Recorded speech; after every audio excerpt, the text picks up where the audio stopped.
12 manzanas, ¿sabes? El cerebro procesa más datos de lo que tú estás viendo. Lo que pasa es que, ¿sabes?, solo ves ese poquito, ¿sabes? Usamos el 10% nada más del cerebro, ¿sabes? Entonces nuestra percepción que diga, de la realidad es lo que vemos según nuestro cerebro.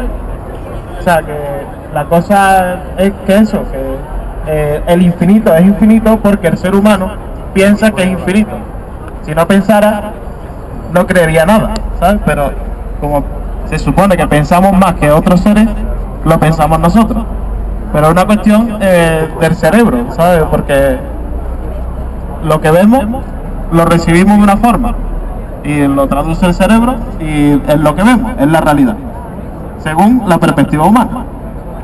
La realidad puede ser otra cosa. Gracias.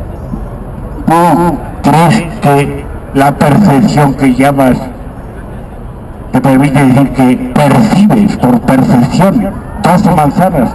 ¿Tú crees que se perciben 12 o tienes que irlas contando por los dedos? Los números han sido creados por la mente humana. A ver, las manzanas, si tú las estás viendo, pueden ser reales según tu cerebro. Lo tocas, lo... Tienes que irlas contando, ¿no? Claro. Si las puedo golpear, digo, habrá unas 10 o 12 manzanas. O sea, el universo es infinito. Sí. Casi era solo eso lo que te quería que dijeras. Y por favor, manda al carajo el cerebro y sus acompañantes. Una de las cosas en que estamos, y lo que también hemos tenido que hacer la comedia, es contra el hombre. Homo sapiens, no estabas.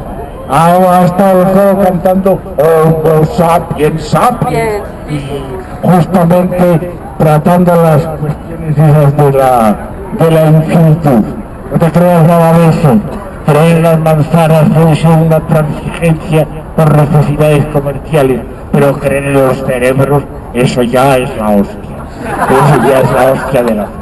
Eso no puede ser, y sin embargo te lo hacen creer mucho. Serían 10 o 12, unas cuantas, eso es sin fin. Eso es sin fin, ¿no? Se está preguntando si eso es compatible con todo, con el conjunto.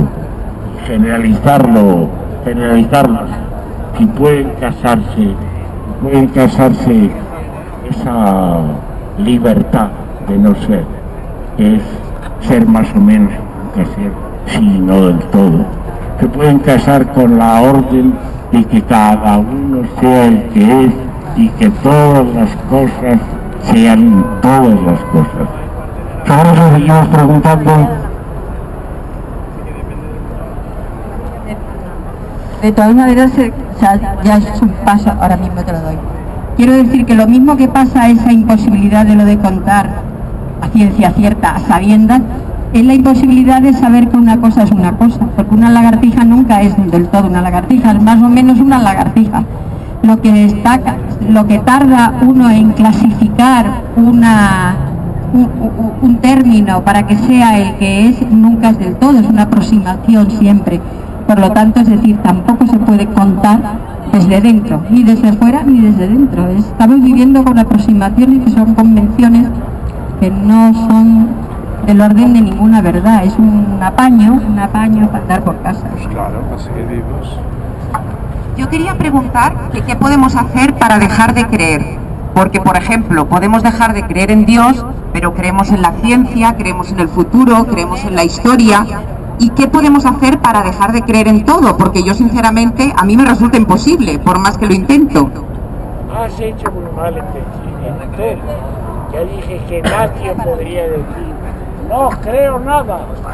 Porque todos lados son puramente ideales y por tanto no nos sirven. Para dejar de creer, para creer cada vez menos, para ir dejando de creer, porque eso es la realidad, es lo único que puedes decir. Ir dejando de creer un poco menos, desengañarme un poco más de esto y de lo otro. Para eso, una de las cosas que sin querer haces es el sufrimiento. Eso es lo que te revela y lo que ha revelado a los acampados y a la gente menos formada, que el orden no era tolerable, que había que levantarse contra él.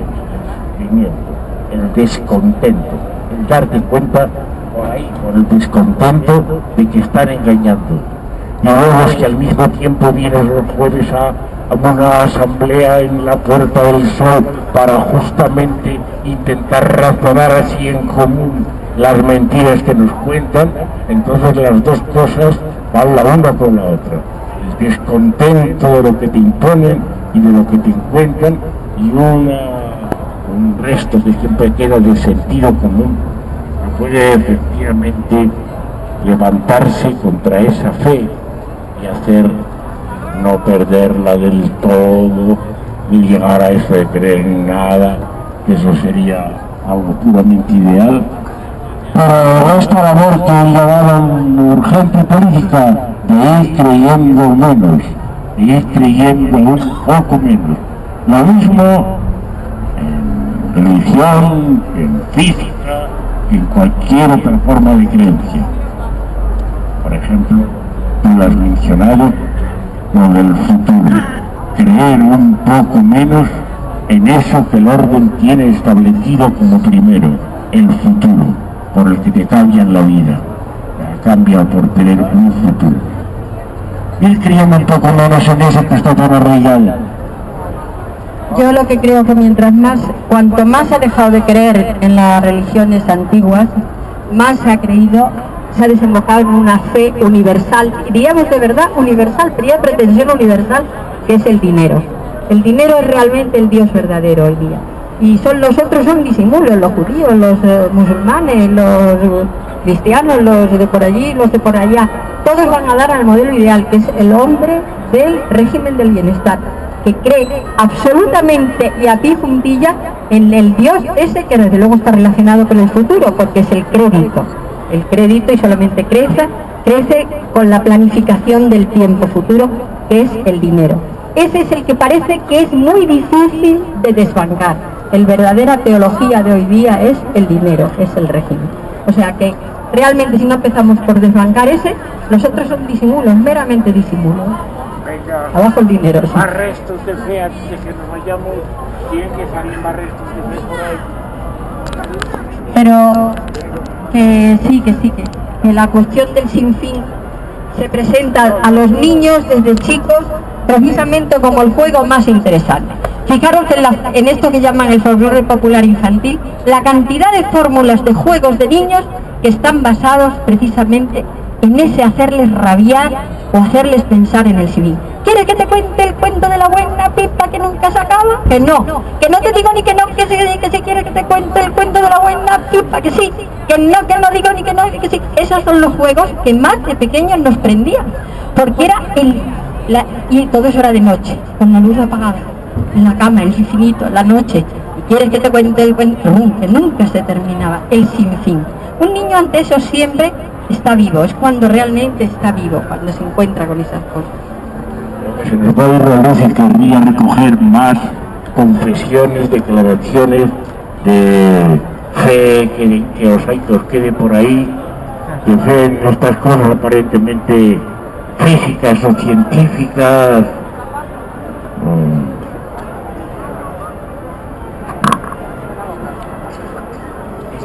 A mí la fe que más me ha calado y que más llevo dentro es la fe en el orden del universo, del cosmos.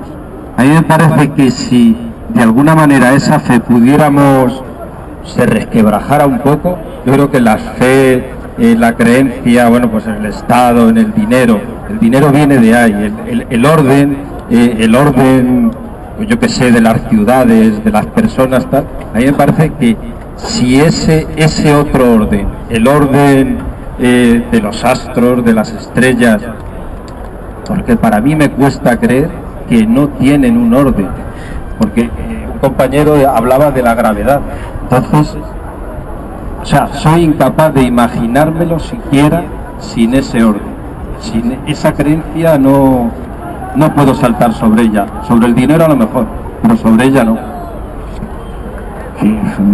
es una buena confesión, a pesar de que tú eres de los que me acompañan al tiempo de la tertulia política del Ateneo, en la que esto una y otra vez se ha tratado, pero seguro que muchos de los presentes tendrían que reconocer algo muy parecido. El orden del universo, el cosmos que llamaba. Había en el antiguo régimen para esa creencia una formulación más estricta. Dios lo creó todo ordenado así para nuestro bien. Nuestro quiere decir el del hombre. Por esta gran mentira es por lo que aquí en la tertulia nos dedicamos a combatir el hombre, en que ese creer que él es el centro, él es el que ve y las demás cosas son las que él ve. Y si nos descuidamos, llegar a esa vieja formulación, que están hechas todas para el bien del hombre. Si esto lo ligáis con lo que antes dije a propósito de la creación, de cómo es que lo primero son las leyes legales, el trabajo, y que ahora esas se amplifican a Dios para hacer que también trabaje una semana y descanse el último día, supongo que empezaréis a calar bastante en este engaño. La ordenación del universo es algo que se nos aparece a nosotros como conveniente